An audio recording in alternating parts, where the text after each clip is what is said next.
आप देख रहे हैं प्राइम टीवी और मैं हूं आपके साथ मुस्कान अजवानी। कभी परिवार के सदस्यों को टिकट देने के लिए दबाव बनाने का आरोप तो कभी अपने बयानों से पार्टी को असहज करने की राजनीति। यूपी में पिछड़े वर्ग के नेता के तौर पर पहचाने जाने वाले स्वामी प्रसाद मौर्य का सियासी सफर जितना लंबा है उतनी ही समय समय पर उनके बयानों को लेकर भी विवाद रहा है। एक बार फिर से स्वामी प्रसाद मौर्य अपने विवादित बयान की वजह से सुर्खियों में बने हैं। इस बार उनके बयान ने तो हिंदू धर्म के अस्तित्व पर ही बड़ा सवाल खड़ा कर दिया है। स्वामी प्रसाद मौर्य ये कहते हैं कि हिंदू कोई धर्म है ही नहीं, ब्राह्मणवाद की जड़ें बहुत गहरी हैं और सारी विषमता का कारण भी ब्राह्मणवाद ही है। सही मायने में जो ब्राह्मण धर्म है उसे ब्राह्मण धर्म को हिंदू धर्म कहकर इस देश के दलितों, आदिवासियों, पिछड़ों को अपने धर्म के मकर जाल में फंसाने की ये सीधी सीधी साजिश है। अगर हिंदू धर्म होता तो आदिवासियों का भी सम्मान होता है, दलितों का भी सम्मान होता है, पिछड़ों का भी सम्मान होता है। लेकिन क्या विडंबना है। गौरतलब है कि ये कोई पहली बार नहीं है जब स्वामी प्रसाद मौर्य ने कोई ऐसा बयान दिया हो। इससे पहले भी उन्होंने कई विवादित बयान दिए हैं। पिछले साल स्वामी प्रसाद मौर्य ने रामचरितमानस को लेकर अनाप शनाप बयान दिया था। उन्होंने कहा था कि कई करोड़ लोग रामचरितमानस को नहीं पढ़ते हैं, ये सब बकवास है, इसे तुलसीदास ने अपनी खुशी के लिए लिखा है। स्वामी प्रसाद मौर्य ने यह भी कहा था कि सरकार को इस पुस्तक को ही बैन कर देना चाहिए। तो वहीं एक बार फिर से स्वामी प्रसाद मौर्य अपने बयान को लेकर यूपी की राजनीति में फिर से सुर्खियों में बने हुए हैं। इस दौरान स्वामी प्रसाद मौर्य ने क्या कुछ बयान दिया है, पहले वो भी सुनिए। कि ब्राह्मणवाद की जड़ें बहुत गहरी हैं और सारी विषमता का कारण भी ब्राह्मणवाद ही है। हिंदू धर्म नाम की कोई धर्म है ही नहीं। हिंदू धर्म केवल धोखा है।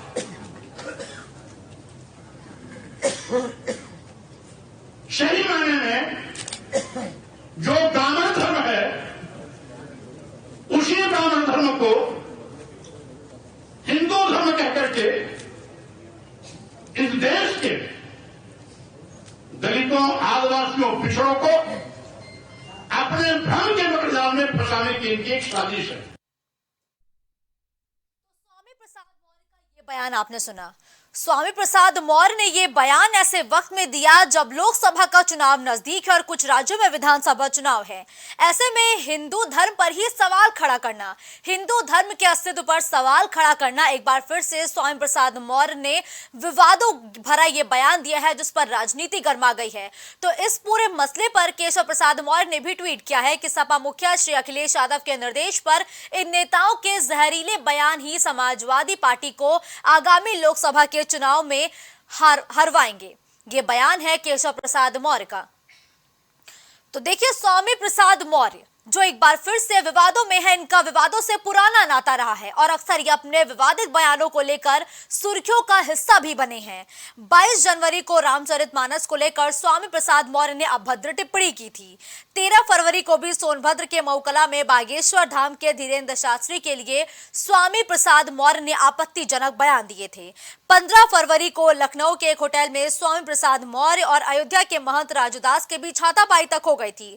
3 अप्रैल को रायबरेली में आयोजित काशीराम प्रतिमा अनावरण कार्यक्रम में भी स्वामी प्रसाद मौर्य ने एक नारा दोहराया था, जिसके बाद विवाद छिड़ गया था। 18 जून को फिल्म आदिपुरुष को लेकर मौर्य ने ट्वीट किया था, जो कल तक मेरी हत्या करने, धड़ से सिर अलग करने, तलवार से सिर काटने, जीभ काटने, नाक काटने और हाथ काटने के लिए उतावले हो गए थे, उनकी बोलती आज बंद क्यों है। तो 31 जुलाई को स्वामी प्रसाद मौर्य ने यह कहकर विवाद खड़ा कर दिया कि बद्रीनाथ, केदारनाथ और जगन्नाथपुरी पहले बौद्ध मठ थे। 2024 के चुनाव से पहले लगातार स्वामी प्रसाद मौर्य का यह बयान समाजवादी पार्टी को मुश्किलों में खड़ा करता हुआ नजर आ रहा है। लेकिन अब सवाल बरकरार है कि लगातार स्वामी प्रसाद मौर्य कभी मंदिरों पर, कभी धर्मों पर ऐसे विवादित बयान देते हैं, समाजवादी पार्टी आखिर कोई सख्त एक्शन क्यों नहीं लेती है? क्योंकि लगातार स्वामी प्रसाद मौर्य ऐसे बयान देते रहते हैं जिसमें सीधा कटघरे में वो खड़े होते हैं। न सिर्फ स्वामी प्रसाद मौर्य बल्कि उनकी पार्टी को भी इसका खामियाजा भुगतना पड़ सकता है, क्योंकि लगातार हिंदू धर्म पर स्वामी प्रसाद मौर्य राजनीति करते हैं और उनकी ये राजनीति कहीं ना कहीं समाजवादी पार्टी को 2024 के चुनाव में भारी नुकसान पहुंचा सकती है। ऐसे बयान देने के बावजूद भी आखिर स्वामी प्रसाद मौर्य पर समाजवादी पार्टी को सख्त एक्शन क्यों नहीं लेती है? क्या एक बार फिर से 2024 के चुनाव में धर्म एक बड़ा मुद्दा बनकर उभरेगा? आज इन्हीं सब मुद्दों पर हम चर्चा करेंगे। तो देखिए, क्या 2024 का चुनाव भी धर्म की राजनीति के इर्द गिर्द घूमेगा? लगातार स्वामी प्रसाद मौर्य विवादित बयान देते हैं, लेकिन उसके बावजूद समाजवादी पार्टी उन पर कोई सख्त एक्शन क्यों नहीं लेती है? आज इन्हीं सब मुद्दे पर चर्चा करने के लिए हमारे साथ जुड़े हैं विवेक पांडे, समाजवादी पार्टी के प्रवक्ता। तो वही देशबंधु दीक्षित जी भारतीय जनता पार्टी के हैं, वो थोड़ी देर में हमारे साथ जुड़ेंगे। तो सनातन महासभा से विकास मिश्रा इस वक्त हमारे साथ स्टूडियो में मौजूद है। दिलीप यशवर्धन राजनीतिक विश्लेषक के तौर पर हमारे साथ जुड़े हैं। दयाराम भार्गव सुभाषपा से अपना पक्ष रखेंगे। चर्चा की शुरुआत सबसे पहले विवेक पांडे से करते हुए। विवेक जी, स्वामी प्रसाद मौर्य कभी धर्म को लेकर कभी मंदिर को लेकर लगातार विवादित बयान देते रहे हैं। समाजवादी पार्टी आखिर उन पर एक सख्त एक्शन क्यों नहीं लेती है? देखिए, पहले तो पूरे मंच को मैं प्रणाम करते हुए अनुमोदन के साथ अपनी बातों को अभिव्यक्त करने की अनुमति चाहूंगा। और आज विशेषकर चूंकि आदरणीय दिलीप यशवर्धन भैया हमारे बीच हैं काफी लंबे समय बाद, तो उनको विशेष प्रणाम मैं समर्पित करता हूं। देखिए, स्वामी प्रसाद मौर्य जी की बातों में कुछ यथार्थ देखने के बाद भाजपा की चिढ़ को मैं समझ सकता हूँ, जायज है, अपनी जगह पे बिल्कुल जायज है, क्योंकि राजनीति, धर्म पे आधारित राजनीति करने का सर्टिफाइड जो कॉन्ट्रैक्ट था वो अभी तक सिर्फ और सिर्फ भाजपा ने थाम रखा था। मुझे लगता है सुप्रीम कोर्ट तक इस बात को स्वीकार कर चुका है कि हिंदू एक जीवन पद्धति का आचरण है, न कि उसे किसी जाति से जोड़ करके देखना चाहिए। हिंदुत्व को जीवन जीने की पद्धति से जोड़कर सुप्रीम कोर्ट ने डिफाइन कर रखा है। इसमें बहुत बड़ा साइटेशन है, पूरा जजमेंट है। अगर समय होता तो बिल्कुल मैं उसे निकाल करके लाता, लेकिन इस बात को स्वीकार करने में अगर बुद्धिजीवियों को, पढ़े लिखे लोगों को, ओरिजिनल डिग्री वालों को भी समस्या है, तो मुझे लगता है कहीं ना कहीं संशय तो है। भाई, आप सनातन को धर्म से जोड़ सकते हैं, लेकिन हिंदुत्व तो एक जीवन पद्धति जिसको सुप्रीम कोर्ट स्वीकार कर चुका है, उसको आप धर्म से जोड़ करके देखने की चेष्टा क्यों कर रहे हैं? मेरा तो सवाल है। दूसरी बात मैं कहूंगा, स्वामी प्रसाद मौर्य जी ने बिल्कुल एक सवाल उठाया, उस सवाल के एवज में कई प्रतिक्रियाएं आ रही हैं। आदरणीय हमारी जो डिंपल यादव जी हैं, सांसद भी हैं, उन्होंने भी एक ट्वीट किया है। उस ट्वीट के बारे में लेकिन कोई चर्चा इसलिए नहीं करेगा क्योंकि उससे कोई राजनीतिक लक्ष्य हासिल नहीं होगा किसी को। सवर्णों को जो पार्टी की विचारधारा के प्रति विद्वेष पैदा करना है, उसके सामने आदरणीय डिंपल यादव जी के ट्वीट की कोई चर्चा ही नहीं कर रहा है।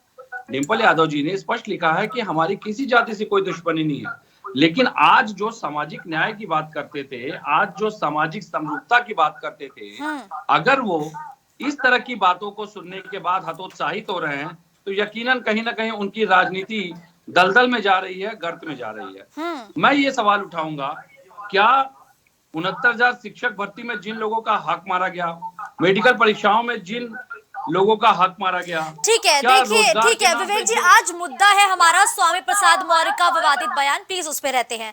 अब हमारे साथ भारतीय जनता पार्टी से देशबंधु दीक्षित जी भी जुड़ चुके हैं। देशबंधु जी, देखिए, लगातार स्वामी प्रसाद मौर्य का ये बयान सामने आ रहा है, जिसको लगातार आप भी सुन रहे होंगे। कभी रामचरितमानस को लेकर वो विवादित बयान देते हैं। आपको क्या लगता है कि अगड़ा बनाम पिछड़ा ये समाजवादी पार्टी बनाने की कोशिश कर रही है? क्या स्वामी प्रसाद मौर्य 2024 के चुनाव को अगड़ा बनाम पिछड़ा की शक्ल देने की कोशिश कर रहे हैं क्या इन सब बयान के जरिए? देशबंधु जी।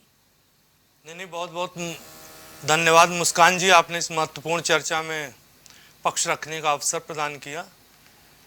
देखिए, सर्वप्रथम तो मैं ये कह दूंगा कि स्वामी प्रसाद मौर्य का जो कथित बयान है वो इस समय क्षुब्ध मानसिकता का परिचायक है और छद्म प्रसिद्धि के लिए दिया गया वर्ड। आपने देखा विभिन्न अवसरों पर, कालांतर में भी उन्होंने बहुत सारे विवादित बयान दिए। चूंकि घोसी का उपचुनाव है, आप देख रही हैं कि वहाँ पे भारतीय जनता पार्टी और उसका गठबंधन बहुत ही मार्जिन वोटों से विजय प्राप्त हो रही है। और वहाँ पे जो I.N.D.IA का इन लोग का ठगबंधन है, आपने देखा अभी पूर्व में सभी लोग ने, कांग्रेस ने भी पत्राचार से और रालोद ने भी समर्थन दे दिया।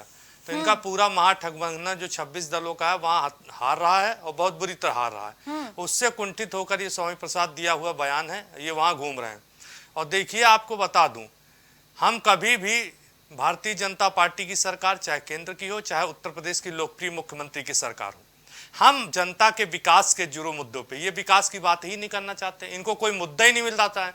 आप अभी देखिए, भारतीय वैज्ञानिकों ने इतना बड़ा श्रेय दिया और भारत का नाम पूरे विश्व में गर्वान्वित हुआ। एक इतिहास लिखा गया। मुस्कान जी, इस बात से आप भी इनकार नहीं करती होंगी, प्रत्येक भारतीय के लिए यह गौरव का क्षण था। उसके नामकरण पर भी विवाद बनाना। इन विपक्षियों के पास केवल विखंडावाद, आपको बता दें कपोल खंड, ये कहते कुछ और है करते कुछ और है। इसके सिवा इनके पास कोई मुद्दा नहीं बचा है। आप बताइए, नामकरण के ऊपर भी विवाद खड़ा कर दिया।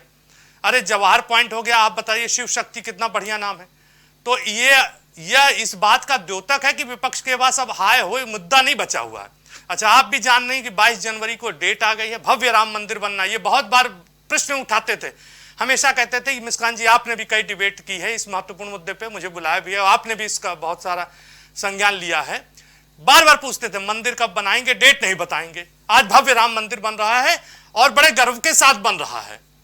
धारा 370 को भी उन्होंने कहा, अरे ये कैसे समाप्त हो सकती है, बलवा हो जाएगा, आतंकवाद हो जाएगा और हजारों लोग की नृशंस हत्या होगी। दिक्कत की बात है, ये लोग धरातल पे गरीब जनता, किसान, युवा के बात पे बात नहीं करते, मुद्दा विहीन होकर बात करते हैं। अब आप ये स्वामी प्रसाद का ये जो बयान है, ये उसी परिप्रेक्ष्य में जोड़ के देखा जा रहा है। कहीं भी कथित टिप्पणी करके खाली एक छद्म प्रसिद्धि पा लेना चुनाव जीतने की, या विकास का मुद्दा नहीं हो सकता। मुस्कान जी, इस बात से आप भी इनकार नहीं कर सकते। रामायण 140 करोड़ भारतीयों का गर्व का विषय है और इसकी जो परंपराएं हैं, चाहे कोई माने, आस्था का विषय है और घर में सभी लोग, हम आप चाहे 80 करोड़ हिंदू लोग हैं, मानते हैं और हम उसको फॉलो करते हैं। और उस पर टिप्पणी कर देना, जब कोई किसी बात को नहीं, वही वाली बात है कि नाच नांगे आंगन टेढ़ा वाली कहावत है। तो भारतीय जन इनके पास कोई मुद्दा नहीं बचा है। और जो मेरे चैनल पे मीडिया पैनलिस्ट बैठे हैं और इनका जो IN.DIA का है, उसका जो ठगबंधन है वो बुरी तरह हारेगा। 5 सितंबर को वोटिंग होने दीजिएगा, फैसला आएगा। और 2024 में भी इनको इसी बात का विपक्ष को डर है कि प्रधानमंत्री के नेतृत्व में देश विकास के पथ पर आगे बढ़ चुका है और वो अभी छोटी छोटी मुद्दों पर फंसने वाला नहीं है।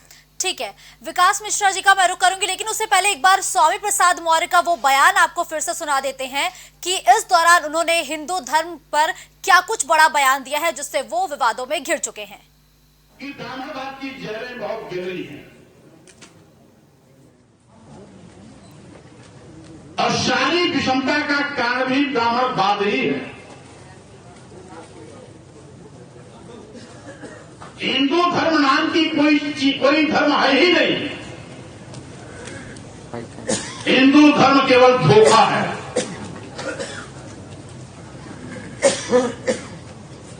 सही मायने में जो ब्राह्मण धर्म है, उसी ब्राह्मण धर्म को हिंदू धर्म कहकर के इस देश के दलितों, आदिवासियों, पिछड़ों को अपने भ्रम के मकड़जाल में फंसाने की इनकी एक साजिश है। तो देखिए, ये बयान आप सभी ने सुना जिसको स्वामी प्रसाद मौर्य ने दिया और वो विवादों में घिर गए। विकास मिश्रा जी, स्वामी प्रसाद मौर्य का ये बयान आपने सुना, इस बयान पर आपकी क्या प्रतिक्रिया होगी?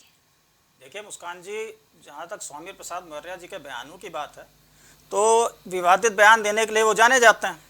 रामचरितमानस पे जो उन्होंने विवाद बयान दिया था, या जो भी आदि पुरुष पे दिया, और आज उन्होंने हिंदू धर्म पे कह दिया। हाँ, हिंदू धर्म नहीं, हम उसको सनातन धर्म कहते हैं कि उस वैदिक धर्म सनातन धर्म ही है, परंतु ये कह देना कि उसका कोई अस्तित्व नहीं है, यह अपने आप में एक शर्मनाक बात है। राजनीति में इतना भी ना आप जुड़ जाएं कि आप ये भूल जाएं कि अगर सनातनियों के ऊपर आप आक्षेप करेंगे तो आने वाले इलेक्शन में उस पर असर पड़ेगा आपकी पार्टी पर। इसके लिए अखिलेश यादव जी को भी सजग होना पड़ेगा, समझना पड़ेगा, क्योंकि अत्यधिक बयानबाजी इनकी हो चुकी है। समय नज़दीक है, अभी अगर समझ जाएंगे तो बिल्कुल सुधर जाएगा, वरना बहुत मुश्किल नज़र आता है। रही बात जातिवाद की, जाति प्रथा की, तो मैं आपको बता दूं, अगर अब पीछे से हम देखना शुरू करें तो रामायण काल में भी इस चीज़ का वर्णन है कि रामचंद्र जी जो अयोध्या के राजकुमार थे, और निषाद राज जी दोनों एक ही गुरुकुल में पढ़े थे। जाति वर्ण कहाँ था, कहीं दिखता है? महाभारत में आ जाइए, दासी पुत्र थे विदुर, परंतु महामंत्री थे, और आज उन्हीं की लिखी पुस्तक विदुर नीति राजनीति की सबसे बड़ी पुस्तक है। ये भी इनको ज्ञात होना चाहिए था। उसके बाद हम आ जाएं कालांतर में, जो आप देखें जो शासन चला मुगलों के आने से पहले, उसमें आप देखें गोप वंश, नंद वंश, गुप्त वंश, चोल, इन्हीं का मैक्सिमम शासन रहा। कहाँ थे सवर्ण, किस जगह थे सवर्ण? इन्होंने क्षत्रियों का कार्य किया, इन्होंने क्षत्रिय कहा गया, क्षत्रिय माना गया क्योंकि इनके कर्म क्षत्रिय वाले थे। कहाँ वर्ण व्यवस्था थी? वर्ण व्यवस्था आई बाद में, जो अब चल रही है आज के समय में। क्यों? क्योंकि हमारा कॉन्स्टिट्यूशन ये कहता है कि जो जहां पैदा हुआ वो उस वर्ण का है।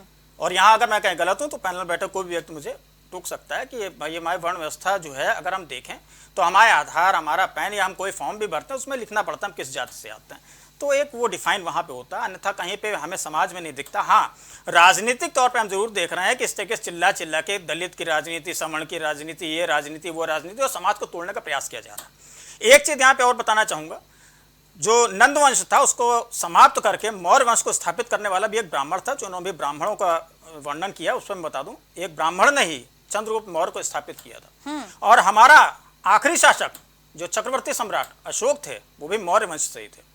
शासन भी था, सत्ता भी थी, परंतु वर्ण व्यवस्था या वर्ण भेद कहीं नहीं नजर आ रहा था, क्योंकि उस समय राजनीति इस तरीके की नहीं थी, इस स्तर की नहीं थी। अपनी राजनीति के चक्कर में आप इस समय देश को तोड़ने का प्रयास कर रहे हैं, आप एक एक व्यक्ति को अलग करने का प्रयास कर रहे हैं। क्यों? क्योंकि आपको वोट मिल जाए। ये गंदी और गिरी हुई राजनीति है। इसके लिए ना सिर्फ हमारे अखिलेश यादव जी को, क्योंकि अखिलेश यादव जी के यहाँ सरकार रही, जनता ने उनको ऐसा नहीं कि समर्थन नहीं दिया, उनको प्यार नहीं दिया, परंतु अब इस तरीके के अगर करेंगे तो आगे फिर कैसे आएंगे, इस चीज को भी ध्यान देना चाहिए। और ये जो नया गठबंधन हुआ है, उनके लोगों को भी ये सोचना चाहिए कि एक व्यक्ति जो इस तरीके के बयान दे रहा है, जो उनके लिए खतरनाक साबित हो सकता है, तो उससे सतर्क रहें और कहें कि उसको जल्दी से जल्दी उसकी सजा दी जाए, उसको उस तरीके से समझाया जाए कि इस तरीके का कार्य करना बंद कर दें। आप ब्राह्मणों पे आक्षेप करना चाहते हैं, मैं पूछना चाहता हूं, आज आप ब्राह्मण को कहाँ देख रहे हैं, किस स्थिति में देख रहे हैं? मैं तो समझता हूं सबसे ज्यादा जीर्ण शीर्ण हालत में ब्राह्मण ही नजर आता है।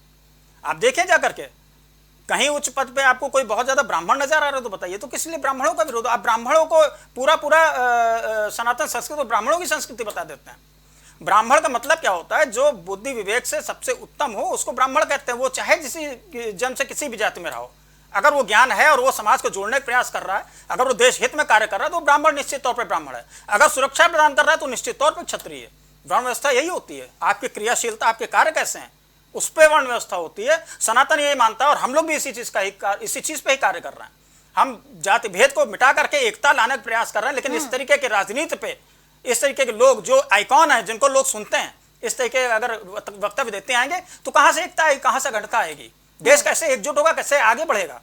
आप किस संस्कृति पे ऊपर कुटाराघात कर रहे हैं? अभी हमें देश बंधु दीक्षित जी ने एक अभी स्टेटमेंट दिया, अभी इसरो का जो अभी चंद्रयान पहुंचा है, वहां के वैज्ञानिकों ने भी ये कहा है कि सनातन संस्कृति के जो वेद हैं उनमें ये सारा विज्ञान लिखा हुआ है। उन्होंने भी मान लिया है, वैज्ञानिक भी मानते हैं, लेकिन आपको हर एक चीज में दिक्कत है। क्यों? क्योंकि सनातन संस्कृति सबको एकजुट लेकर के चलने का प्रयास करती है, एक देश को एकजुटता के साथ ले जाने का प्रयास करती है, और आप एकजुटता नहीं चाहते। क्यों? क्योंकि आपको वोट बैंक चाहिए। बिल्कुल, इस ओछी राजनीति को बंद करें, और निश्चित तौर पर अखिलेश यादव जैसे विनम्र अनुरोध एक बार फिर है कि इनको समझाने का प्रयास करें, अन्यथा आगे दिक्कत होगी। ठीक है विवेक जी, आपने विकास मिश्रा जी का बयान साफ तौर पर सुना कि देखिए ये ओछी राजनीति कर रहे हैं स्वामी प्रसाद मौर्य, जिनको रोकने वाला समाजवादी पार्टी में कोई नहीं है। इस पर जवाब दीजिए।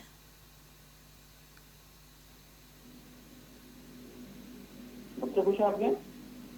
जी विवेक जी, क्या आप हमें सुन पा रहे हैं?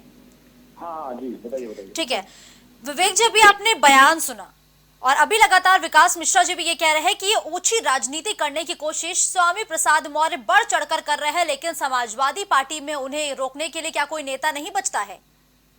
मैं इस बात का जवाब एक तीनों ही सम्मानित प्रवक्ताओं का जवाब देना चाहूंगा जी। पहले आदरणीय विकास भैया ने जो सवाल उठाया कि आदिकाल से परंपरा चली आ रही है, लेकिन विकास भैया भूल गए कि उसी आदिकाल में एकलव्य नाम का भी एक योद्धा हुआ था जिसे अपनी उंगली कटानी पड़ गई दक्षिणा के रूप में, लेकिन उसको वो बराबरी का दर्जा नहीं मिला। कर्ण को भी चरित्रार्थ हमने देखा, कर्ण को भी हमने पढ़ा, और किस तरीके से लगातार समाज में रह कर भी उन्हें अपमान का विष पीना पड़ा, उसे भी सबने देखा। तो ये परंपरा जो है ये कहीं ना कहीं आगे ऊंचा नीचा, दलित पिछड़ा, आगे पीछे और ऊपर नीचे, ये परंपरा ऐसा नहीं है कि ये व्यवस्था आज हम देख रहे हैं। मुझे लगता है कि ये शास्त्रोक्त समय से ही ये व्यवस्था हमारे समाज में रही है। कारण उसका है क्योंकि अगर ऐसा नहीं होता तो मुझे लगता है कि गुरु रविदास, वाल्मीकि, B.R. अम्बेडकर, बाबू जगजीवन राम, गुर्रम जाशुआ, के.आर. नारायणन, सोहराबाई, रानी झलकारी बाई और न जाने कितने दलित चिंतक, इनकी शायद व्याख्या ही इस समाज में नहीं होती। दूसरी बात पे मैं आऊंगा, हमारे भाजपा के प्रवक्ता बहुत बढ़िया बात कर रहे थे चंद्रयान 3 की सफलता को लेकर के, जिसका श्रेय मोदी सरकार को जाता है। तो मुझे ये भी बता दें कि चंद्रयान 3 और के लॉन्चिंग पैड और उसके कई उपकरण बनाने वाले HEC के इंजीनियर कर्मचारियों को जो 18 महीने से तनख्वाह नहीं मिली है, उसका श्रेय भी मोदी जी को जाता है। और वेतन न मिलने से परिवार चलाने में जो कठिनाई और बच्चों की पढ़ाई जो बाधित हो रही है, जो आर्थिक समस्याएं वो झेल रहे हैं, आज विज्ञापन प्रचार प्रसार में तो मुझे कोई कमी लगी नहीं। उसका अगर 1/4 भी अगर हिस्सा निकाल दिया जाए तो मुझे लगता है उससे काफी कम तनख्वाह होगी इन कर्मचारियों की। लेकिन सरकार को उसकी सुध नहीं है। तो मुझे लगता है कि ये नैतिकता, शालीनता, राजनीतिक शिष्टाचार और कौन मानसिक दिवालिया है वो इस मुद्दे से स्पष्ट हो जाता है कि वाहवाही लेना हो तो सबसे आगे कूद जाते हैं, लेकिन जब बात नीतियों की करनी हो, बात आर्थिक विषमता दूर करने की करनी हो, तब ये सबसे पिछली पंक्ति में खड़े नजर आते हैं। ठीक है। सामाजिक न्याय समिति की रिपोर्ट को ये लागू नहीं करेंगे क्योंकि उससे दलित को उसका अधिकार मिलेगा। लेकिन ये मंचों से खड़े होकर जरूरी एहसास दिलाएंगे कि आप दलित हैं, आप पिछड़े वर्ग के लोग हैं, आप इस परा जाति के हैं, क्योंकि संवेदनाएं हासिल करनी है, राजनीतिक लक्ष्यों को हासिल करना है। मेरा ये कहना है, जब RSS के लोग पूरे ग्रंथों के समीक्षा की बात करते हैं तब आपकी भावनाएं आहत नहीं होती, लेकिन स्वामी प्रसाद जी एक शब्द को लेकर आपत्ति जता देते हैं तो सबकी भावनाएं आहत हो जाती है। विवेक जी, स्वामी प्रसाद मौर्य का फिर शायद बयान आपने ठीक से सुना नहीं है। वो हिंदुओं के अस्तित्व पर सवाल खड़ा कर रहे हैं। वो ये कह रहे हैं कि हिंदू नाम का कोई धर्म नहीं है। विवेक जी, आपका धर्म क्या है? विवेक जी, आपका धर्म क्या है ना? विवेक जी, पहले आप मुझे बताइए, अगर कोई ये बोले कि हिंदू नाम का धर्म ही नहीं है, आप हिंदू नहीं है, आप क्या जवाब देंगे? मैं सनातनी हूँ, मैं हिंदू हूँ, हिंदू जीवन पद्धति है मेरी, लेकिन फिर विवेक, देखिए विवेक जी, आप ये बात मान रहे हैं ना, लेकिन ये बात स्वामी प्रसाद मौर्य को कौन समझाएगा? क्या समाजवादी पार्टी में कोई बचा नहीं है क्या कि उनको सही और गलत का पाठ पढ़ा सके? इस देश की सर्वोच्च संस्था है सुप्रीम कोर्ट, जिसने की खुद हिंदुत्व को एक जीवन पद्धति के रूप में माना है। आपका धर्म सनातनी है, मैं जाति से ब्राह्मण हूँ, लेकिन हमारी हिंदुत्व जो जीवन पद्धति है वो हिंदुत्व से प्रेरित है। हिंदुत्व कोई धर्म नहीं है। और माफ कीजिएगा, भाजपा के लिए हिंदुत्व उनका राजनीतिक लक्ष्य हासिल करने का धर्म है। ये उनकी मानसिकता है जो कि वो लोगों में विष की तरह घोल रहे हैं, जबकि हिंदुत्व मात्र एक जीवन पद्धति है। जैसे पूजा पद्धति होती है, भोजन पद्धति होती है, उसी तरह हिंदुत्व भी जीवन जीने की एक पद्धति है जिसमें संयम, आचार, नियम समावेश किया गया है। लेकिन उसके बारे में इनको पता ही नहीं है, बात क्या करेंगे। हम सनातनी हैं। सनातनी शब्द एक ऐसा शब्द है जिसको कि इस देश के इतिहास पे न तो चोटिल किया जा सकता है, न उस पर कोई प्रहार कर सकता है, न उस पर कोई कटाक्ष कर सकता है, न उस पर कोई सवाल उठा सकता है। और स्वामी प्रसाद जी ने सिर्फ एक बात कही है कि हिंदुत्व शब्द की आड़ में जो आडंबर भाजपा खेल रही है, उस आडंबर से लोगों को बचने की आवश्यकता है। और स्वामी प्रसाद मौर्य ने एक और बात कही है कि हिंदू नाम का ना तो कोई धर्म है और हिंदू केवल एक धोखा है। आप ये भी बयान फिर कोड इनकोड करके जनता को बताइए, जनता को सुनाइए। ठीक है, देशबंधु दीक्षित एक छोटी सी कमेंट इस पर अपना दीजिए, 10 सेकंड का।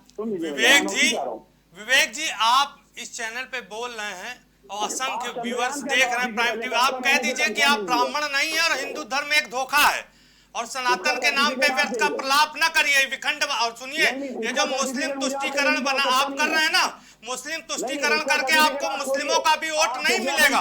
मुस्लिम समाज के लिए भी आपके लिए कुछ नहीं किया। और आप अगर प्रवक्ता हैं तो आप जिम्मेदारी से कह दीजिए स्वामी प्रसाद ने जो कहा है कि हिंदू धर्म एक धोखा है, आप उसको पुनरावृत्ति कर दीजिए कि मैं ब्राह्मण जाति का नहीं हूँ और हिंदू धर्म एक धोखा है। मैं ब्राह्मण जाति में नहीं पैदा हुआ हूँ, हिंदू धर्म एक धोखा है, और मैं मुस्लिम हूँ और मैं मुस्लिम तुष्टीकरण की राजनीति करता हूँ।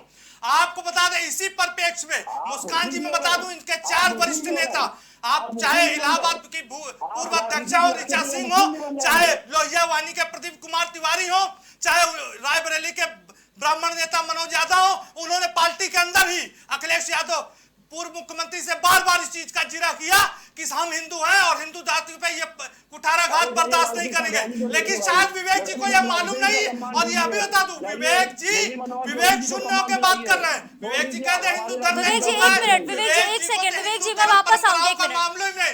और जो ये बात कर रहे थे अभी एकलव्य का उदाहरण आपको बता दूं मुस्कान जी, गुरु ब्रह्मा गुरु विष्णु गुरुदेव महेश्वर गुरु साक्षात परम तस्मै श्री गुरवे नमः। एकलव्य ने गुरु को धोखा देकर शिक्षा दीजिए। गुरु दक्षिणा एक परंपरा है विवेक जी, आप नहीं जानते ना, आप सनातनी है। केवल टीवी चैनल पे आके कुछ भी बोल देने से सनातनी हिंदू नहीं। विवेक जी वापस आप एक एक करके प्लीज एक एक करके। नहीं हूँ, हिंदू एक धोखा है, मैं ब्राह्मण पुत्र नहीं हूँ, मैं इस चीज को मान लूंगा। और स्वामी प्रसाद मौर्य को जाकर यह कह दीजिएगा कि आज से मैं मौर्य हूँ, मैं हिंदू नहीं हूँ, न मैं ब्राह्मण हूँ। और इस चीज को माननीय अखिलेश जी पे पहुंचा दीजिएगा कि हिंदू धर्म नहीं है।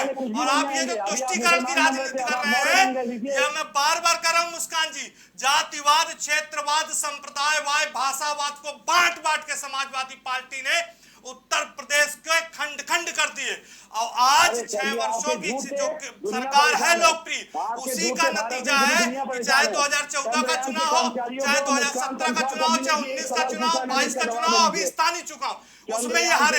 ये आपको बता दें, तुष्टीकरण और संतुष्टीकरण का ये भेद मिटा दीजिए। और आप चाहे स्वामी प्रसाद मौर्य के बयान को तोड़ मरोड़ कर कुछ पढ़े, जनता जनार्दन बहुत समझदार है। उत्तर प्रदेश की 23 करोड़ और भारत की 140 करोड़ की जनता 2024 में इस चीज का जवाब देगी। ठीक है, एक एक करके बोलिए। ठीक है, ठीक है, उन्होंने एक एक करके पर बार बार वक्तव्य दिया है। मुस्कान जी 10 सेकंड और लूंगा। बस 10 सेकंड। मैं पूजा पाठ में विश्वास करती हूँ, मैं हिंदू धर्म में आस्था रखती हूँ, मैं नरेंद्र मोदी और भारतीय जनता पार्टी की नीतियों में विश्वास करती हूँ। और ये जो वोट की राजनीति आप कर रहे हैं ना, इस राजनीति को छोड़ दीजिए और मानसिक इलाज कराइए। और नहीं तो आप यह वक्तव्य दे दीजिए कि मैं हिंदू जाति और ब्राह्मण जाति से बिलोंग नहीं करता। ठीक है, देखिए विवेक जी, आपकी बातों को समझे संयम के साथ एक मिनट को तोड़ मरोड़ कर पेश करेंगे, जनता जनार्दन सब देख रही है। ठीक है, व्यू पे आप कह दीजिए कि मैं हिंदू धर्म एक धोखा है और विवेक पांडे हिंदू नहीं है। ठीक है, ठीक है, एक एक करके। विवेक जी देखिए, ये तरीका नहीं होता। अगर तू मैं करना है तो प्लीज और चैनल से आपकी बातों को सबने संयम से सुना। जब उनका मौका था तो प्लीज देखिए विवेक जी, हम आपसे एक बेहतर डिबेट की उम्मीद करते हैं ना विवेक जी।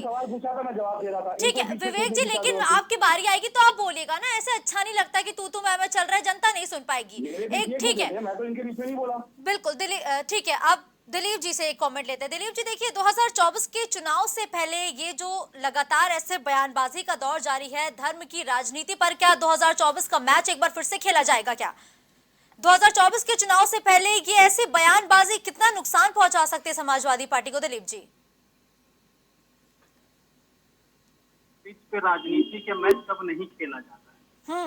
बॉल बदल जाती है, गोल बदल जाते हैं, लेकिन पिच, खिलाड़ी सब वही रहते हैं। राजनीति वो सूत्र बन गया है, राजनीति धर्म वो सूत्र बन गया है राजनीति में, जिसका प्रयोग कर करके हर आदमी एक नया फॉर्मूला इजाद करता है। आप देखिए, ये जो हिंदू मुसलमान का झगड़ा पहले हुआ करता था, उससे उसकी राजनीति लोग कर करके काफी आगे बढ़ गए, हर पार्टी ने उसका फायदा उठाया। उसके बाद ये अगले और पिछड़े की लड़ाई है ना, ये एक्सपेरिमेंट मायावती ने बहुत बेहतर किया था। और मायावती ने पिछड़ी जातियों को ये कहा था कि तुम हिंदू नहीं हो, तुम मुसलमान नहीं हो, तुम किसी वर्ण में नहीं हो, तुम एक अलग प्रजाति के लोग हो, तुमको बहुत सताया गया और तुमको भी इस देश पे राज करना है। उसी फॉर्मूले को लेकर के अब स्वामी प्रसाद मौर्य जी चल रहे हैं। हिंदू मैं मान लेता हूं धर्म नहीं है, सनातन धर्म है, हिंदू एक पद्धति है, लेकिन हिंदू पद्धति होने के बाद धोखा तो नहीं हो सकता है ना। और आप भी उसी पद्धति का हिस्सा हैं, आप उस पद्धति से बाहर तो नहीं है। और वर्ण व्यवस्था, अभी मैं नाम नहीं जान रहा हूं कौन सा, वर्ण व्यवस्था के बारे में कह रहे थे कि वर्ण व्यवस्था जाति से नहीं है, कर्मगत है। ये सत्य है, ये गीता में लिखा भी है कि जाति के हिसाब से वर्ण व्यवस्था नहीं है, कर्मगत है। लेकिन क्या भारतीय जनता पार्टी इस वर्ण व्यवस्था को जाति के आधार पर नहीं चलाती है? खूब चलाती है। उन्होंने ये भी कहा कि कॉन्स्टिट्यूशन में लिखा हुआ है कि वर्ण व्यवस्था, साहब मेरी जानकारी में कॉन्स्टिट्यूशन में नहीं लिखा हुआ है। अगर आपकी जानकारी में है तो किस आर्टिकल में लिखा, जरा ये बता दीजिएगा। संविधान का जब आप जिक्र करें तो संविधान का रेफरेंस दें कि कहां पे लिखा हुआ है, क्योंकि संविधान एक टर्मिनोलॉजी है जिसको आदमी आम भाषा में इस्तेमाल कर लेता है और ये भूल जाता है कि संविधान एक कानून की किताब है। अगर उसमें कहीं कोई चीज लिखी है तो किसी आर्टिकल के अंतर्गत लिखी होगी। तो जरा बताइएगा कि किस आर्टिकल में लिखा हुआ है कि वर्ण व्यवस्था जातिगत है, हमारे संविधान ने इसको मान्यता दी है। और रही बात अब मुस्कान जी, जो स्वामी प्रसाद मौर्य का बयान है, 2024 तक इस तरह के बयान आते रहेंगे। और अगर जनता इन बयानों को समर्थन नहीं देती तो इस देश में जाति के आधार पर राजनीति के फूल कभी नहीं खिल पाते। बिल्कुल। जनता की समझ नहीं है। जनता सिर्फ ये मानती है जो स्वामी प्रसाद मौर्य के समर्थक हैं या सो कॉल्ड जो उनके जाति के लोग हैं या जो उनके मानने वाले हैं, जो उनके फॉलोअर हैं, वो उनकी बातों पर विश्वास करेंगे। और ये सब पोलराइजेशन का एक तरीका होता है। और ये गारंटी कर लीजिए कि स्वामी प्रसाद मौर्य आज ये बयान दे रहे हैं, भारतीय जनता पार्टी बैठ करके उनकी बुराई कर रही है। अभी 2024 के इलेक्शन से पहले अगर स्वामी प्रसाद मौर्य एक बड़ा वोट बैंक साबित हो जाएंगे तो यही भारतीय जनता पार्टी उनको अपनी पार्टी में वापस ले लेगी। तो कोई आइडियोलॉजी नहीं है। कोई पार्टी किसी भी धर्म जाति की बात करे या किसी के बारे में ना बात करे, ये सिर्फ एक राजनीतिक स्टेटमेंट है। जब जिसको जैसा मौका मिलता है, यहां समझदारी जनता को दिखानी है। राजनीतिक पार्टियां एक फॉर्मूला अपनाती हैं, एक रणनीति खेलती हैं और जिस रणनीति से उनको सफलता मिलती है उस रणनीति को वो आगे बढ़ा देते हैं। और जाति धर्म ये बहुत बढ़िया रणनीति है भारतीय राजनीति में, लेकिन यहाँ की जनता भी उस रणनीति का पूरा हिस्सा बनती है। अगर मेरी जाति के लोगों की बात होगी तो मुझे अच्छा लगेगा, दूसरी जाति वालों को गाली दिया जाएगा तो मुझे अच्छा लगेगा। हिंदू मुसलमान का झगड़ा होगा तो जो हिंदू की बात करेगा वो हिंदू का फेवरेट हो जाएगा, जो मुसलमान की बात करेगा वो मुसलमान का फेवरेट हो जाएगा। उसके बाद जब हिंदू में जाए छोटी जात बड़ी जात, पंडित ठाकुर, नीचे SC ST, इसकी SC ST तो कोई जाति ही नहीं है। अगर आप जाति की बात करें तो SC ST को संविधान में जरूर डिफाइन किया गया है कि SC कौन होगा, ST कौन होगा, ये कोई जाति नहीं है। तो कुल मिलाकर के वास्तविकता कहीं नहीं है और किसी को पता नहीं है और किसी के पास कोई आधार नहीं है। लेकिन चूंकि राजनीति आधारों पे नहीं चलती है, राजनीति एविडेंस पे नहीं चलती है, राजनीति सिर्फ बोल पे चलती है, आपके स्टेटमेंट पे चलती है और वो बढ़िया चल रही है। स्वामी प्रसाद मौर्य की भाजपा से निकलने के बाद राजनीति इसी भी पे चल रही है, क्योंकि भाजपा ने एक दूसरा रणनीति अपनाई थी जाति को लेकर के। स्वामी प्रसाद मौर्य ने उसका एक नया एंगल खड़ा कर दिया है और कुल मिलाकर के ये राजनीति, इसके अलावा और कुछ नहीं। ठीक है, सुभाषपा के भी प्रवक्ता लगातार हमारे साथ बने। ठीक है, मैं वापस आऊंगी, एक छोटा सा कमेंट उससे भी लेते हैं। दयाराम जी, देखिए आप तो समाजवादी पार्टी के साथ भी रहे हैं और अब समाजवादी पार्टी PDA को कहीं ना कहीं एक फॉर्मूले की तरह इस्तेमाल कर रही है और अब समाजवादी पार्टी ये कहती हुई नजर आ रही है, उनके ही राष्ट्रीय महासचिव के द्वारा ये बयान दिया जाता है कि दलितों, आदिवासियों, पिछड़ों को धर्म के मकर जाल में फंसाने की एक साजिश है, यानी कि इन तीनों ही समाज के समूहों का आज तक विकास नहीं हो पाया। आप समाजवादी पार्टी के साथ लंबे से रहे हैं, ये इस बयान को स्वामी प्रसाद मौर्य के दयाराम भार्गव जी आप कैसे देख रहे हैं? ठीक है, वापस दयाराम जी के पास चलेंगे, फिलहाल उनसे संपर्क स्थापित नहीं हो पा रहा है। ठीक है, देखिए लगातार अभी दिलीप यशवर्धन जी देखिए आपसे सवाल कर रहे थे विकास मिश्रा जी की वर्ण व्यवस्था जातिगत है, ये कहाँ लिखा है? वो पूछना चाह रहे हैं कि ये जो भारतीय जनता पार्टी और आप भी लगातार ये जिक्र कर रहे हैं, ये संविधान में कहाँ पर लिखा हुआ, कहाँ मेंशन है ये? देखिए, दिलीप भैया बहुत अच्छे वक्ता हैं, एक अच्छे पत्रकार हैं।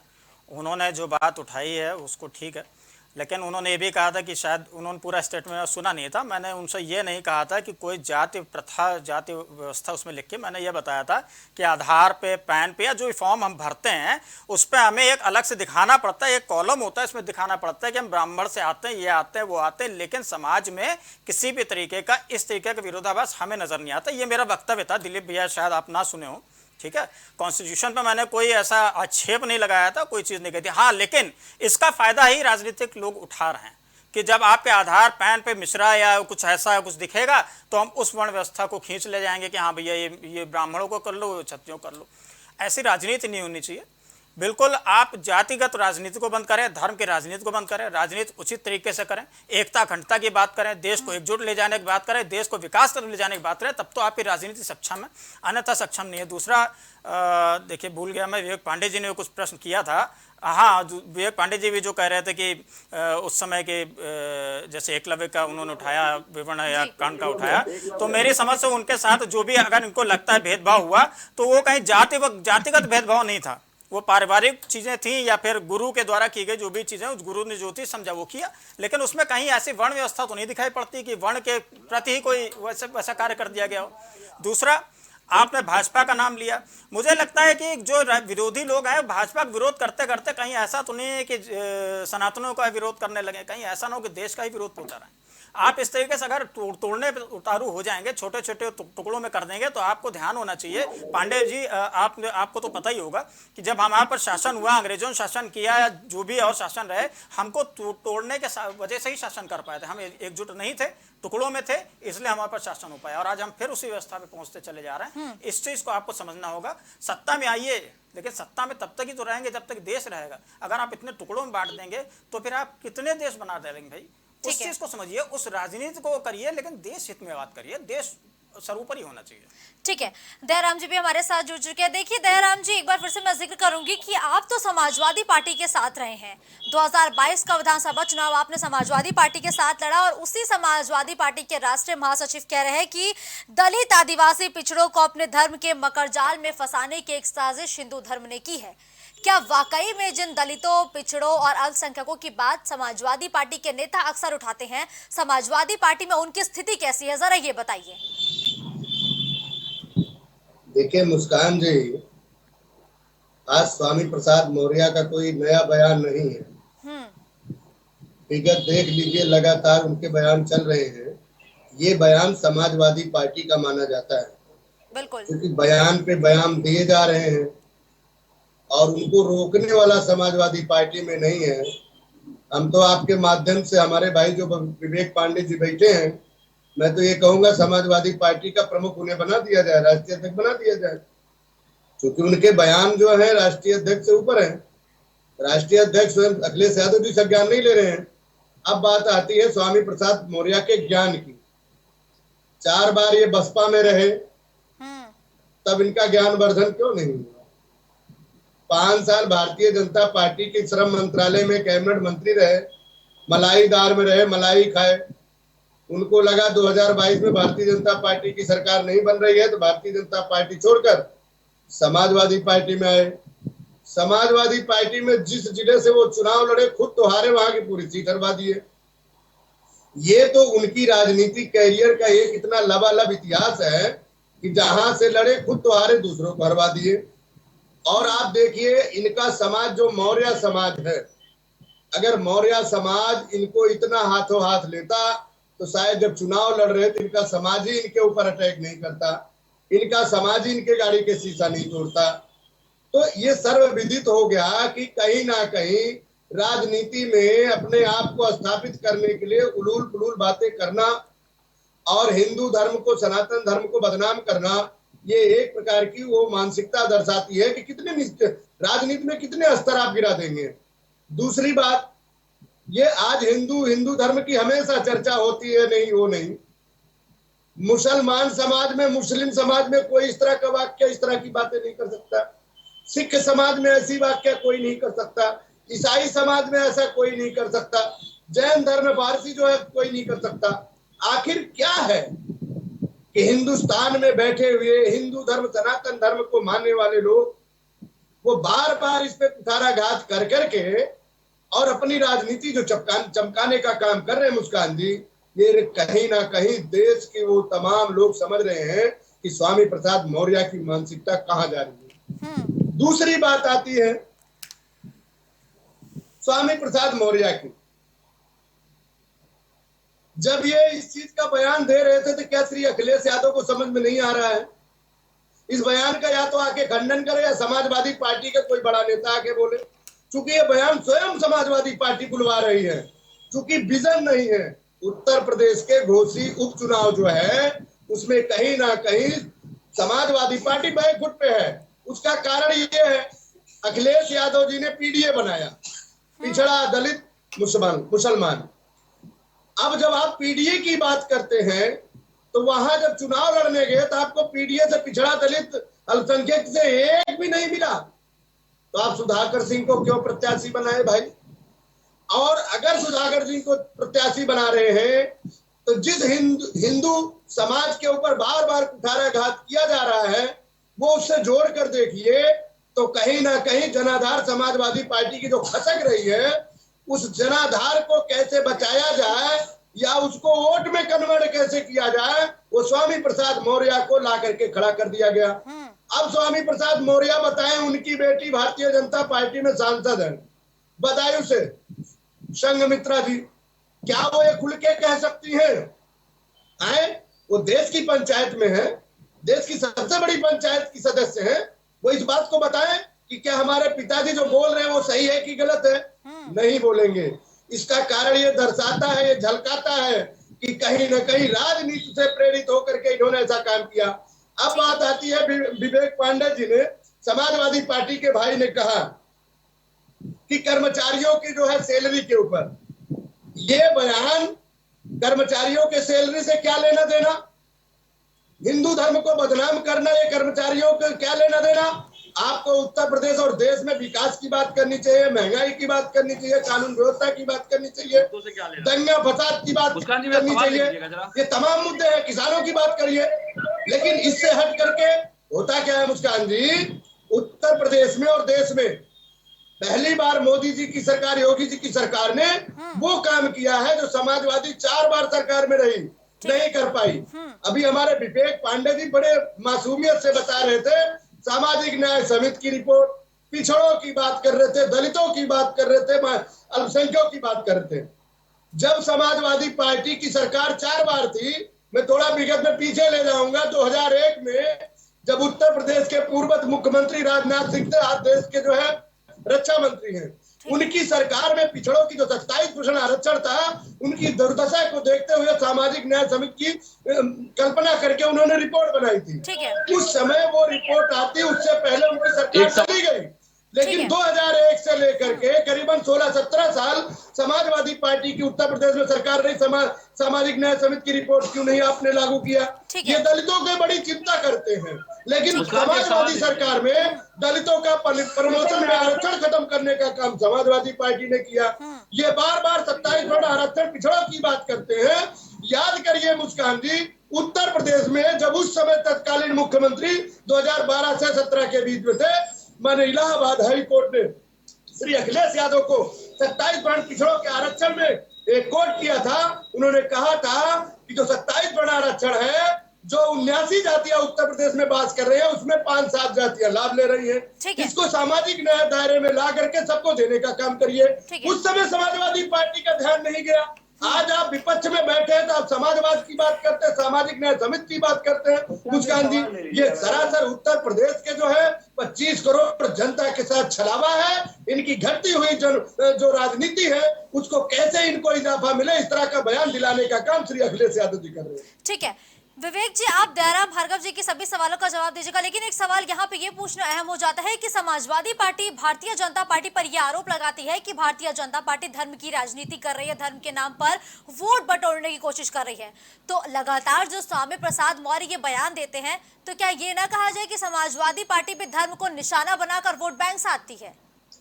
जिस देश का प्रधानमंत्री जो कि भाजपा से आते हैं जी, जब वो मंच से खड़े होकर के खुद अपनी जाति के आधार पर के वोट मांगते हैं, तो आपको क्या लगता है कि जब परिपाटी ही इन्होंने शुरू की है, तो बाकी राजनीतिक दल उसे क्यों नहीं अपना सकते भाई? और मेरा एक सवाल है, बड़े उसमें हिंदू धर्म का कोई व्याख्यान नहीं है। सुनिए, मेरी बात आ जाए, हिंदू धर्म का कहाँ से विवादित बयान है? अरे जातियों को, अरे सुन लीजिए आगे, ठीक है दयाराम जी एक करके, ठीक है दयाराम जी एक करके, दयाराम जी मैं बोलने नहीं दूंगा अगर आप इस तरीके से करेंगे तो। जातियों को लाभ मिल जाए तो क्या दिक्कत है? ठीक है दयाराम जी एक करके बोलते हैं ना। दयाराम जी आपके बातों में किसी ने नहीं बोला, एक एक करके दयाराम जी एक एक करके बोल रहे हैं।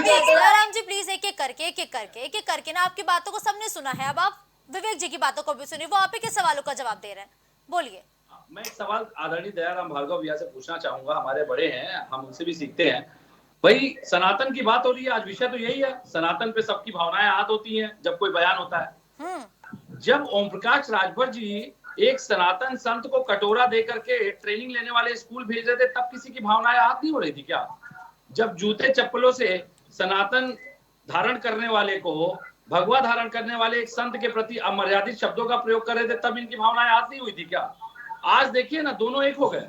सबसे आश्चर्य की बात, अब जब अवसरवादिता की बात आई तो किसी की भावनाएं आहत नहीं हो रही हैं। अब ये कटोरा भी पकड़ेंगे, वो चाहे सोने का हो चाहे वो लोहे का हो, वो मुझे नहीं पता, वो तो अंदर की बात है, इन लोगों की क्या गठजोड़ हुआ है। लेकिन जो शब्द इस्तेमाल किए गए थे एक संत के लिए, क्या ओम प्रकाश राजभर की पार्टी सनातन की बात करेगी? एक संत के प्रति ओम प्रकाश राजभर के शब्द क्या लोग भूल गए इस पैनल पे जो बैठे हैं? तो मुझे लगता है कि आप पहले अपने गिरेबान में झांक लीजिए। और अभी इन्होंने क्या कहा था, कर्मचारियों की बात नहीं होनी चाहिए। जिस चंद्रयान की श्रेय मोदी जी प्रचार प्रसार विज्ञापन के द्वारा ले रहे हैं, मैंने कहा 1/4 खर्चे से भी कम में सबकी सैलरी मिल जाती। शायद 17 महीने से, मुस्कान जी आप खुद एक कर्मचारी हैं, आप खुद एक जॉब कर रही हैं, 17 महीने जिस कर्मचारी को तनख्वाह न मिली हो और राजनीतिक दल का प्रवक्ता बैठ करके इस तरह की अमर्यादित और असंवेदनशील भाषा का प्रयोग करे उन कर्मचारियों के लिए, भगवान ही मालिक है इनका और भगवान ही मालिक है ऐसी राजनीति का। हम मुद्दों की बात करेंगे, मुद्दों पे प्रहार करेंगे और बार बार जगाने का काम करेंगे, क्योंकि चंद्रयान की सफलता के साथ चंद्रयान से जुड़े हुए लोगों की आवश्यकताएं भी उतनी ही आवश्यक है जितना कि मोदी जी के लिए चंद्रयान का श्रेय लेना। ठीक है विवेक जी, आपने कहा मुद्दों की बात करेंगे, मुद्दों पर रहेंगे। हिंदू धर्म पर सवाल खड़े करना, सैकड़ों लोगों की आस्था पर सवाल खड़े करना, उनके धर्म पर सवाल खड़े करना, क्या ये समाजवादी पार्टी का मुद्दा? 80 करोड़, क्या ये मुद्दा बनाएंगे? 80 करोड़ हिंदुओं का अपमान। जिस दिन इस देश के राम मंदिर आंदोलन को खड़ा करने वाले परम चलिए, अगर आप 80 करोड़ हिंदुओं का अपमान कर रहे हैं और आप अगर तुष्टीकरण की राजनीति कर रहे हैं सपा के नेता, तो मैं यह मानता हूं कि यह समाजवादी पार्टी के श्री अखिलेश जी का सारगर्भित बयान है। आप मुस्लिम वोट की तरह 80 और बनाम 20 करना चाहते हैं।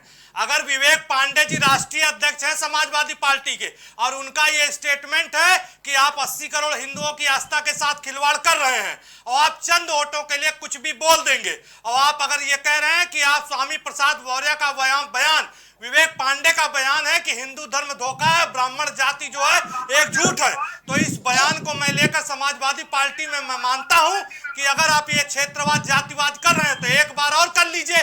अभी इससे पहले स्थानीय चुनाव में भी आपने जब सूची दायर की तो उसमें जो आपने पीडीए बनाया था, एक भी पिछड़ा दलित अल्पसंख्यक नहीं था, सारे मुस्लिम समाज के। अगर आप 80 बनाम 20 करते हैं तो मैं कह रहा हूं 80 करोड़ लोगों का ये अपमान है। और कह दीजिए कि ये स्टेटमेंट स्वामी प्रसाद मौर्य की बेटी का भी स्टेटमेंट है और ये वहां के पूर्व मुख्यमंत्री अखिलेश जी का भी बयान है। और विवेक जी, आप यार दो बात किया करो, कथनी और करनी में अंतर ना किया करो। एक तरफ आप कहते हो मैं ब्राह्मण हूं, मैं सनातनी हूं, और दूसरे बार आप हिंदुओं का अपमान करते हो। सोच का दायरा बना दिया करो। और दूसरी बात एक चीज बता दूं, आपको ये चीज कभी नहीं अच्छी लगी। आपको तो पिछले 9.5 वर्षों में यह कहने पे कभी गर्व नहीं हुआ कि 140 करोड़ जनता ने उसे प्रधानमंत्री कहा है। आप लोग तो भारतीय वैज्ञानिक, अरे लगवाई कि नहीं आपने वैक्सीन, आपने तो उसको भी बदनाम कर दिया, कहा यह तो भाजपा की वैक्सीन है, वैज्ञानिक चंद्रयान है। अगर नहीं नाम हो जाता जवाहर पॉइंट तो शायद I.N.DIA में माननीय समाजवादी पार्टी और श्री अखिलेश जी के कुछ नंबर बढ़ जाते, या पूर्व और किसी समाजवादी पार्टी के नेता के नाम पे वो पॉइंट रख दिया जाता। शिव शक्ति नाम रखने पे आपको आपत्ति है। आप जो बात हो, अरे आपने सैलरी का मुद्दा उठाया, आप बताइए यह जीवटता का प्रमाण है कि 17 महीनों तक सैलरी न मिलने के बाद भी भारतीय वैज्ञानिकों ने जिस जीवटता के साथ काम कर दिया, आप नहीं कर पाएंगे। आपको चंद वोट और लूट खसोट। सुनिए, ये जो परिवारवाद का दंश आप लोग झेल रहे हैं ना, ये जो आजादी की लड़ाई से जब से परिवारवाद का दंश, देखिए अगर आप बोल रहे हैं तो मैं भी विवेक जी बोलने नहीं दूंगा। आपसे ज्यादा मैं बोलता हूँ और आपसे ज्यादा मैं बोलता हूँ, आपसे ज्यादा बोलता हूँ। अगर आप धैर्यपूर्वक नहीं सुन सकते तो मैं भी बोलूंगा। सुन लीजिए, आप परिवारवाद के जो दंश को झेल रहे हैं और ये जो परिवारवाद की चल रही है परंपरा ना, ये देखिएगा देश को आप खंड खंड कर दो। आपको बता दूं, ये 21वीं सदी का भारत है। ये समाजवादी पार्टी I.N.DIA जिसमें बहुत बड़े बड़े सूरमा लगे हुए हैं, और सब आपको बता दे मुंगेरी लाल के सपने देख रहे हैं। आज तक एक बैठक हुई, मुस्कान जी आप बताती, इनके बैठक में आज तक ये नाम नहीं सार्वजनिक कर पाए कि कौन प्रधानमंत्री का चेहरा। ठीक है, वो आपस में लेके लड़ाई है। आम आदमी कहता, मैं कहता हूँ अरे विवेक जी आप कह दीजिए ये राष्ट्रीय अध्यक्ष का बयान है और ये बयान समाजवादी का। हम ठीक है, हम स्वीकार करते हैं 80 करोड़ के हम अपने अध्यात्म को विश्वास करते हैं, हम में गर्व है हिंदू कहने पर, हम हिंदुस्तान के निवासी हैं। बिल्कुल ठीक है, धन्यवाद आप सभी गेस्ट का हमारे साथ जुड़ने के लिए। फिलहाल वक्त हमें इतने की ही इजाजत दे रहा है, लेकिन देखिए स्वामी प्रसाद मौर्य का जिस तरीके से ये बयान सामने आया है, वो बयान बहुत बड़ा बयान है। अक्सर समाजवादी पार्टी भारतीय जनता पार्टी पर मुखर होकर यह आरोप लगाती है कि भारतीय जनता पार्टी सिर्फ एक धर्म को साथ लेकर चलती है, सिर्फ धर्म की राजनीति करती है। तो क्या स्वामी प्रसाद मौर्य का ये बयान उस धर्म की राजनीति से ना जोड़ा जाए जिसमें वो एक धर्म पर प्रहार करके अपना जनाधार बढ़ाने की कोशिश कर रहे हैं? स्वामी प्रसाद मौर्य का ये बयान ऐसे समय आता है जब देश भर में लोकसभा के चुनाव होने हैं, जब कुछ राज्यों में विधानसभा चुनाव होने हैं। ऐसे में स्वामी प्रसाद मौर्य एक बार फिर से धार्मिक बयान देते हैं। क्या अब का भी जो चुनाव है, क्या इस बार की भी जो राजनीति है, क्या वो धर्म के इर्द गिर्द घूमेगी? तमाम ऐसे मुद्दे हैं जिस पर अगर विपक्षी पार्टियां चाहे तो सत्ता पक्ष को घेर सकती हैं। मुद्दों की भरमार है, लेकिन उसके बावजूद भी विपक्षी दल ने यह साबित कर दिया है कि वो सिर्फ धर्म की बात करेंगे, सिर्फ दूसरे धर्म पर प्रहार करके वो अपना जनाधार बढ़ाएंगे, वोट बैंक की राजनीति करेंगे। लेकिन यहाँ जनता को समझना है कि जनता के मुद्दे क्या है, जनता किस मुद्दे पर सरकार को वोट देगी, जनता किस मुद्दे पर अपने पार्टी के प्रत्याशी को वोट देगी। लेकिन जो हमारे अभी भी पॉलिटिशियन है या यूं कहे जो नेता है, वो समझ नहीं पा रहे कि आपकी जनता समझदार हो चुकी है। आपकी जनता को यह पता है कि मुद्दे क्या है, लेकिन उसके बावजूद भी लगातार समाजवादी पार्टी के राष्ट्रीय महासचिव स्वामी प्रसाद मौर्य ऐसे बयान देते हैं जिस पर विवाद खड़ा होता है।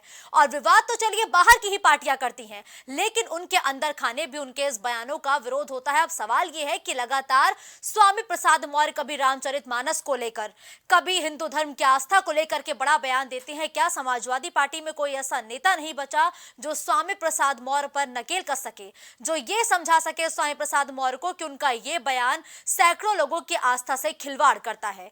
तमाम कई ऐसे लोग हैं जिनकी जो आस्था है वो आहत होती है, लेकिन उसके बावजूद स्वामी प्रसाद मौर्य बाज नहीं आते और वो एक बार फिर से धार्मिक मुद्दों को 2024 के चुनाव का मुद्दा बनाने की कोशिश करते हैं। स्वामी प्रसाद मौर्य का ये बयान उन्हें लोकसभा चुनाव में कितना नुकसान पहुंचाएगा, क्योंकि ये बयान महज एक नेता का नहीं है, एक पार्टी का बयान माना जाता है जब कोई दिग्गज नेता ऐसे बड़े बयान देता है। अब 24 का चुनाव क्या एक बार फिर से धर्म के इर्द गिर्द घूमेगा? क्या एक बार फिर से जो धार्मिक मुद्दे हैं वही राजनीति की धुरी बनेंगे? ये देखना बेहद दिलचस्प होगा। खबरों का सिलसिला जारी रहेगा। देश दुनिया की तमाम बड़ी खबरों के लिए आप देखते रहिए प्राइम टीवी।